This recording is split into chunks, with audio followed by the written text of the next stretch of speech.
Hello friends, welcome to my channel.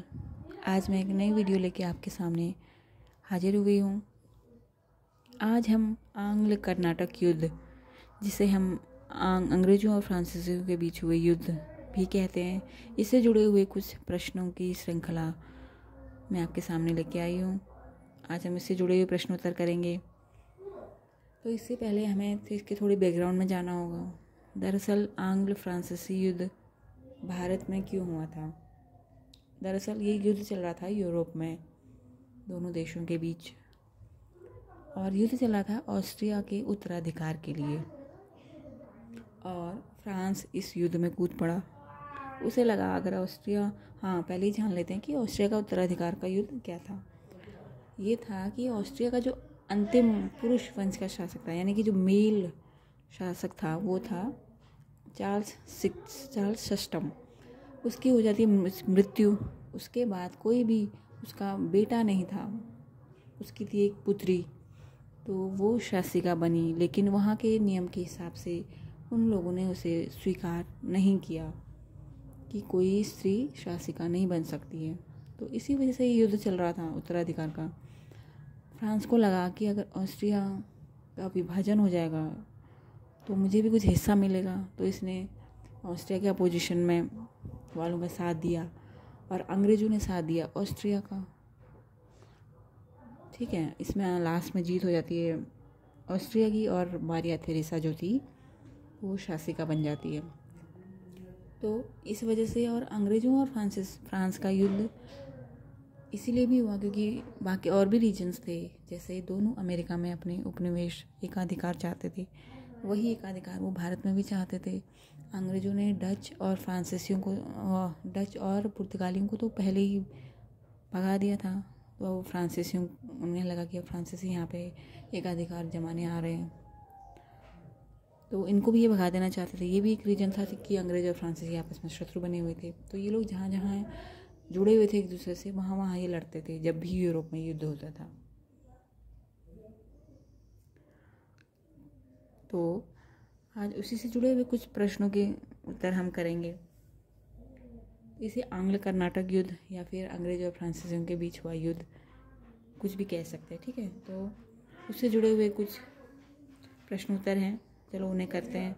इससे हमें पता चलेगा कि हमारी तैयारी कितनी हुई है, कुछ प्रश्नों में हम कर पा रहे हैं या नहीं, इससे हमें इसकी जानकारी हो पाएगी। ठीक है, तो चलो वीडियो शुरू करते हैं।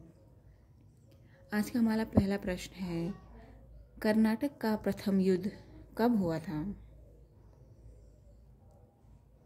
ये हुआ था 1746 ईस्वी से लेकर 1748 ईस्वी तक।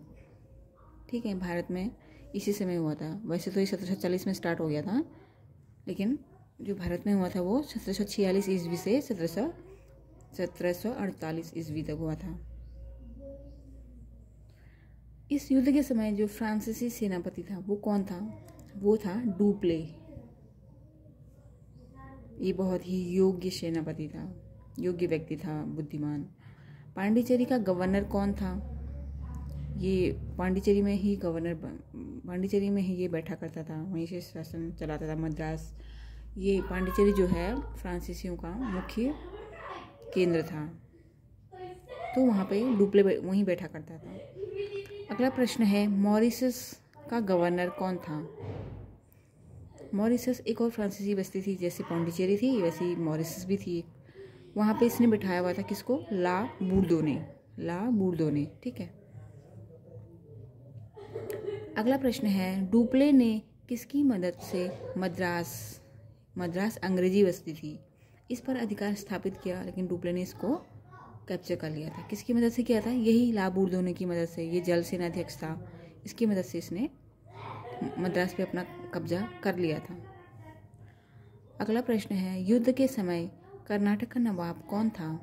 अब कर्नाटक में ही युद्ध हो रहा था, इसीलिए इसका नाम आंग्ल कर्नाटक युद्ध पड़ा। इस युद्ध जितने भी हुए तीनों कर्नाटक में हुए थे। यहाँ का उस समय नवाब था अनवरुद्दीन। अगला प्रश्न है, प्रथम युद्ध के पश्चात कौन सी संधि हुई?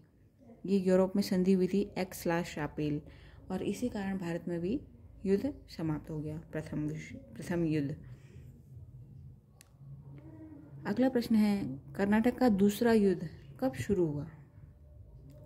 ये हुआ था 1748 या कहीं कहीं पे 49 भी है, 49 भी है, से लेके 1754 ईस्वी तक। लेकिन इस द्वितीय युद्ध में जो है बीच में ही डुप्ले को फ्रांस वापस बुला लिया गया था। डुप्ले को फ्रांस वापस कब बुलाया गया? 1754 ईस्वी में। डुप्ले के बाद फिर कौन गवर्नर बनकर आया? कहीं कहीं पे लिखा होता गोडाहू, कहीं कहीं पे गाडेयू। तो ये गाडेयू या गोडाहू अगला गवर्नर बनकर भारत आया।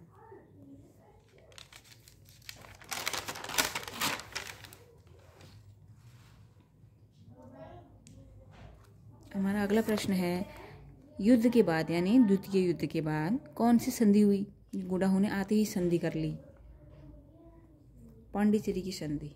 ठीक है, इसमें इसने क्या किया, अंग्रेजों के प्रदेश उनको लौटा दिए, यानी मद्रास जिस पे डुप्ले ने कब्जा कर लिया था उसको वापस कर दिया गया। गाडियू ने अपने देश की बर्बादी और राष्ट्र के अपमान पर हस्ताक्षर किए हैं। ये किसने कहा था? ये डुप्ले ने कहा कि आते ही उसने ये सब कर दिया था। डुप्ले ने जो इतनी मेहनत की थी मद्रास को जिसने हासिल कर लिया था लाभ उर्दोने की मदद से, वो इसने वापस कर दिया अंग्रेजों को। तो ये निराश होकर इसने बोला कि गाडियू ने अपने देश की बर्बादी और राष्ट्र के अपमान पर हस्ताक्षर किए हैं पांडिचेरी की संधि में। ठीक है, अगला प्रश्न है, कर्नाटक का तृतीय युद्ध, 3 युद्ध हुए थे, ये आखिरी है, कब हुआ था? ये हुआ था 1756 से लेके 1763 ईस्वी।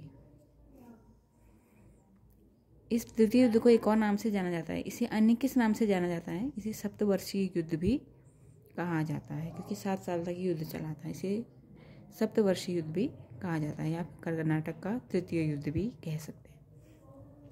हमारा अगला प्रश्न है, फ्रांसीसी सेना का सेनापति कौन था? फिर अगला आ गया गाडियू के बाद काउंट डी लाली तृतीय युद्ध में। ठीक है, काउंट डी लाली नेतृत्व कर रहा था। और अंग्रेजों की तरफ से कौन लड़ रहा था? क्लाइव और वाटसन। इस क्लाइव के नेतृत्व में ही फिर वो प्लासी का युद्ध हुआ था बंगाल, जिसमें अंग्रेजों के अधीन हो गया था। क्लाइव ने वाटसन के सहयोग से ये किया था। हमारा अगला प्रश्न है, वांडी वाश का युद्ध कब हुआ था? ये निर्णायक युद्ध था। निर्णायक मतलब इसके बाद आंग्ल फ्रांसीसी युद्ध पूर्णतया समाप्त हो गया। फ्रांसीसियों का अस्तित्व भारत में युद्ध वाला खत्म हो गया था। फिर ये सिर्फ व्यापार के पर्पज से भारत में रहे। तो ये निर्णायक युद्ध था वांडी वाश। मद्रास के पास पांडिचेरी के बीच में और मद्रास के बीच में वांडी वाश एक जगह है, वहाँ पे युद्ध हुआ था 1759 ईस्वी 1759 में। अंग्रेजी सेना का सेनापति कौन था? सर सई कुक। ठीक है, फ्रांसीसी सेना का नेतृत्व कौन कर रहा था? बुस्से। ये हैदराबाद में बैठा हुआ था, हैदराबाद से ये अपना नेतृत्व करता था। फिर ये बुस्से को बुला लिया गया था। इस युद्ध के बाद कौन सी संधि हुई? पेरिस की संधि हुई, इसमें अंग्रेजों की जीत हुई और पेरिस की संधि कर ली गई 1763 में। इसके बाद कहा गया कि फ्रांसीसियों से अब तुम भारत में अपना अस्तित्व जमाने के लिए कोई प्रयास नहीं करोगे, आप व्यापार कर सकते हैं, सिर्फ व्यापार करिए। और कौन से नगर दिए गए उसको? कौन कौन सी जगह मिली? पौंडीचेरी, चंद्रनगर और कुछ और जगह उन्हें दे दी गई। और उनका भारत में बने रहने का जो सपना था वो खत्म हो गया। पूरी सत्ता अंग्रेजों के हाथों में चली गई प्लासी के युद्ध के बाद। ठीक है, तो ये थे आंग्ल कर्नाटक युद्ध, जिसे हम आंग्ल फ्रांसीसी युद्ध भी कहते हैं, या ऑस्ट्रिया के उत्तराधिकार का युद्ध भी हम कहते हैं। ठीक है, ये कर्नाटक में लड़े गए थे, इसलिए आंग्ल कर्नाटक युद्ध इसका नाम पड़ गया। तो ये कुछ प्रश्न थे, आप इनका अध्ययन करिए। मिलते हैं नेक्स्ट वीडियो में, तब तक के लिए धन्यवाद।